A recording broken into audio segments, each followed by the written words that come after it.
Channel Dhaka 30 দেশ ও মানুষের স্বার্থে।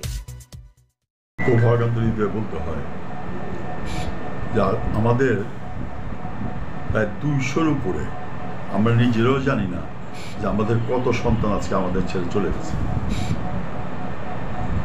এবং সরকারও কোনো সঠিক হিসাব বা পরিসংখ্যান দিতে পারছে না যে কতজন শহীদ হয়েছে। এটা একটা জাতির জন্য অত্যন্ত দুঃখজনক এবং কলঙ্কজনক। এবং অনেকে বলছেন যে এটা 500 ছাড়িয়ে গেছে। অস্বাভাবিক কিছুই না যতক্ষণ পর্যন্ত সরকারের তরফ থেকে সুষ্ঠু তদন্ত এবং তার কতজন মারা গেছেন, কতজন চিকিৎসাধীন আছেন এটা প্রকাশ না করে। আমরা যারা মারা গেছেন তাদের আত্মার মাগফিরাত কামনা করি, আল্লাহ তাদের বেস্ট নসিব করুক এবং তাদের শোকসভ্য পরিবারকে শান্তি বর্ষিত হোক তাদের উপর। যারা আহত হয়েছেন তারা দ্রুত আরোগ্য লাভ করুন, এবং যাদেরকে গ্রেপ্তার করা হয়েছে ব্লক রেড সহ বিভিন্নভাবে অবিলম্বে সমস্ত বন্দীদের, ছাত্র থেকে শুরু করে সমস্ত বন্দীদের মুক্তি দেওয়ার দাবি জানাই। আমরা মুক্তিযুদ্ধ করেছি এদেশের সাধারণ মানুষের অর্থনৈতিক, রাজনৈতিক, সামাজিক বৈষম্য এবং সুশাসনের জন্য। আমরা 71-এ মুক্তিযুদ্ধ করেছি, 69-এর গণ আন্দোলনও তাই ছিল, এবং সেখানে ছাত্র সমাজ আন্দোলন করে সেদিন আইয়ুব খানকে বিতরণ করেছে, বঙ্গবন্ধুকে কারাগার থেকে বের করে নিয়ে এসেছে, তাকে বঙ্গবন্ধু ভূষণে ভূষিত করেছে। আমরা যে মুক্তিযুদ্ধ করেছি আমাদের কখনো এই ইচ্ছাটা ছিল না যে আমরা দেশ স্বাধীন হওয়ার পরে আমরা যদি বেঁচে থাকি তাহলে আমরা বা আমাদের সন্তান বা আমাদের পরিবাররা এই সুবিধাগুলি ভোগ করব। আমরা যা করেছি দেশের জনগণের জন্য করেছি, এবং দেশের জনগণ বলতে তখন 7.5 কোটি মানুষ যারা এই মুক্তিযুদ্ধদের পাশে দাঁড়িয়েছে, মুষ্টিমেয় কিছু ব্যক্তি ছাড়া।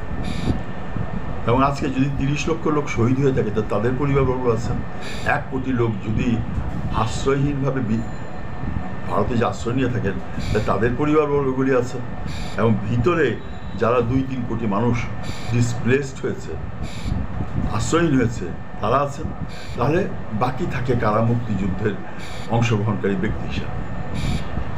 পরোক্ষ প্রত্যক্ষভাবে বাংলাদেশের প্রতিটি মানুষ আমরা মুক্তিযুদ্ধ হিসেবে মনে করি। আমরা যখন ভিতরে যুদ্ধ করেছি তাদের সাহায্য, সহযোগিতা, সহানুভূতি ছাড়া আমাদের এই মাটিতে যুদ্ধ করা কোনোদিন সম্ভব ছিল না।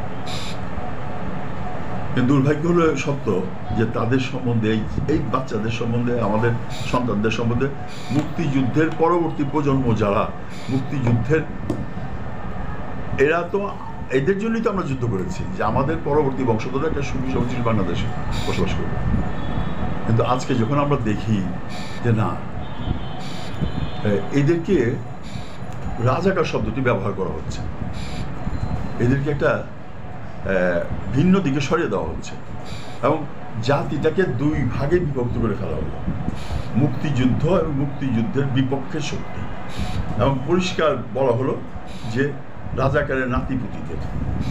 তাহলে এই যে স্কুল ছাত্র থেকে শুরু করে কলেজের ছাত্র, বিশ্ববিদ্যালয়ের ছাত্র, সর্বস্তরের মানুষ, ছাত্ররা আন্দোলন করছে। এই তো 69 আমরা করেছি, এরশাদ বিরোধী আন্দোলনে আমরা করেছি। তাহলে আজকে এদেরকে আমরা কিভাবে, এরা তো একটা ন্যায্য দাবি নিয়ে আসছে যে ওদের মেধার ভিত্তিতে ওদের নিয়োগ দেওয়া হোক, এবং প্রশাসনে যারা বসবেন শীর্ষস্থানে সেখানে যোগ্য ব্যক্তি বসবেন, এবং যারা মেধাযুক্ত তাদেরকে ওইখানে আসতে হবে। এটাই হচ্ছে নিয়ম। দুর্ভাগ্যজনক হলেও এই কোটার মাধ্যমে অযোগ্য লোকদের আজকে বসানো হয়েছে বিধায় প্রশাসন আজকে বিশৃঙ্খলার সৃষ্টি হচ্ছে, এবং তারা মানে অহেতুক ক্ষমতা প্রদর্শন করে, তাদের শক্তি প্রদর্শন করে, এবং কথায় কথায় গুলি করে এই মানুষগুলিকে হত্যা করে। তো আমরা আজকে চাচ্ছি যে এই পরিস্থিতির অবসান ঘটুক। ছাত্রদের যে 9 দফা আছে, 9 দফা সহ সমস্ত কর্মসূচি তারা দিয়েছে অত্যন্ত যুক্তিসঙ্গত। কারণ একটা লোক হত্যা হয়ে গেল, তার হত্যাকাণ্ডের বিচার হবে না, এবং সেই হত্যাকারী গ্রেপ্তার করা হবে না। আমরা এই রংপুরে দেখলাম যে সেইখানে আর একটা অপ্রাপ্ত বয়স্ক ছেলেকে মামলা দিয়ে তাকে জেলে ঢুকিয়ে দেওয়া হয়েছে, তাকে থানায় নিয়ে যাওয়া হয়েছে, কোর্টে নিয়ে যাওয়া হয়েছে। অথচ যে অপরাধী পুলিশ তাকে কিন্তু গ্রেপ্তার করেনি। সেই দিন চাপে পড়ে এই দুজনকে গ্রেপ্তার করা হয়। তো এরকম শত শত তো নিহত হয়েছে, শহীদ হয়েছেন, এবং আজকে তাদের গ্রেপ্তার করা যারা এই প্রকৃতি দোষী, এটা ভিডিও ফুটেজ সব জায়গায় পাওয়া যাবে, এবং যারা কোথায় কোন সময় ডিউটিতে ছিল সেগুলি পাওয়া যাবে। আজকে যদি দেশে আমরা এই যে আজকে নতুন প্রজন্ম যারা আজকে মাঠে আছে, এরাই তো আগামী দিনে জাতিকে নেতৃত্ব দেবে, এরাই তো আমাদের ভবিষ্যৎ, এরাই তো আমাদের আগামী দিনের নেতা। আজকে এদের সাথে যদি মুক্তিযুদ্ধের চেতনার একটা বিরোধ সৃষ্টি করে ফেলা হয়, তাহলে তো আমার টোটাল মুক্তিযুদ্ধটাই আজকে প্রশ্নবিদ্ধ হয়ে যাবে।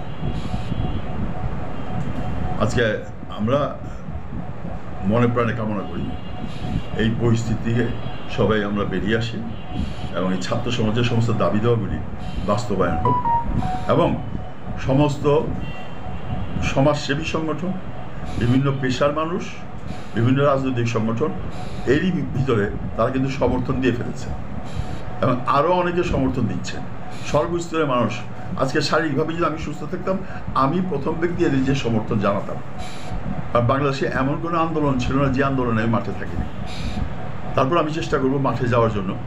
কিন্তু আজকে আর যাতে আমাদের কোনো বাচ্চাকে, সন্তানকে হত্যা করা না হয়, তাদের উপরে গুলি চালানো না হয়, তাদের দাবি দেওয়া অবিলম্বে মেনে নেওয়া হয়, এবং একটা সুষ্ঠু সামাজিক অবস্থা প্রবর্তন করা হয়। এবং এ ব্যাপারে অনেক কথাবার্তা আছে, বিভিন্ন রাজনৈতিক দল বিভিন্ন কথাবার্তা বলছে, মানুষের অনেক ক্ষোভ আছে। যেমন 14 নির্বাচনের কথা কেউ বলেন, 18 সালের নির্বাচনের কথা বলেন। 18 সালের নির্বাচনের সময় আমিও তো ছিলাম সেই ইসের সাথে, সেখানে পরিষ্কার বলা হয়েছিল আপনারা নির্বাচন আসেন, নির্বাচন অবাধ এবং সুষ্ঠু হবে। এবং 18 সালের নির্বাচনটা কীরকম অবাধ সুষ্ঠু হয়েছে, এবং এরপরে তো কেউ আর নির্বাচনেই গেল না এই গত নির্বাচনে। তো আজকে দেশের তারপরে অর্থনৈতিক অবস্থার যে দুরবস্থা, আজকে প্রবাসে যারা আছেন তারাও টাকা পাঠানো বন্ধ করে দিয়েছে, রিজার্ভ আমাদের শূন্য। এখন সামরিক বাহিনীর প্রধান একটা বক্তব্য আজকে দিয়েছেন, আমি ওনাকে একটা জিনিস স্মরণ করে দিতে চাই যে এই সামরিক বাহিনী কিন্তু আমাদের মুক্তিযুদ্ধের গর্ব। এরা মুক্তিযুদ্ধে একটা বিশাল ভূমিকা রেখেছে, 7-7টি মরণোত্তর পদক তারা পেয়েছেন, এবং বিভিন্ন সেক্টরে তারা মুক্তিযুদ্ধে নেতৃত্ব দিয়েছেন। ছাত্র জনতার সাথে কাঁধে কাঁধ মিলিয়ে আমার সামরিক বাহিনী যুদ্ধ করেছে, এবং মুক্তিযুদ্ধের চেতনায় বিশাল এক গর্ব তারা ধারণ করেন। কোনো অবস্থাতে এই সামরিক বাহিনী যাতে তাদের উপরে কোনো ধরনের কালিমা না আসে, তাদেরকে কোনোভাবেই যাতে চিহ্নিত করা না হয় যে এরা আমাদের ছাত্রদের হত্যাকারী।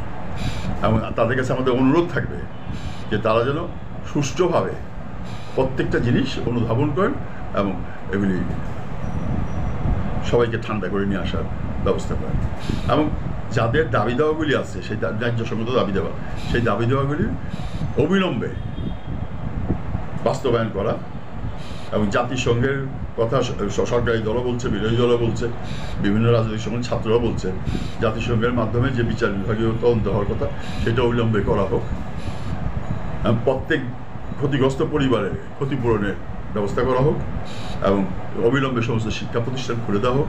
সমস্ত শিক্ষা প্রতিষ্ঠানের সংসদ নির্বাচনগুলি অবিলম্বে শুরু করা হোক, এবং যাতে দেশে একটা শান্তি ফিরে আসে।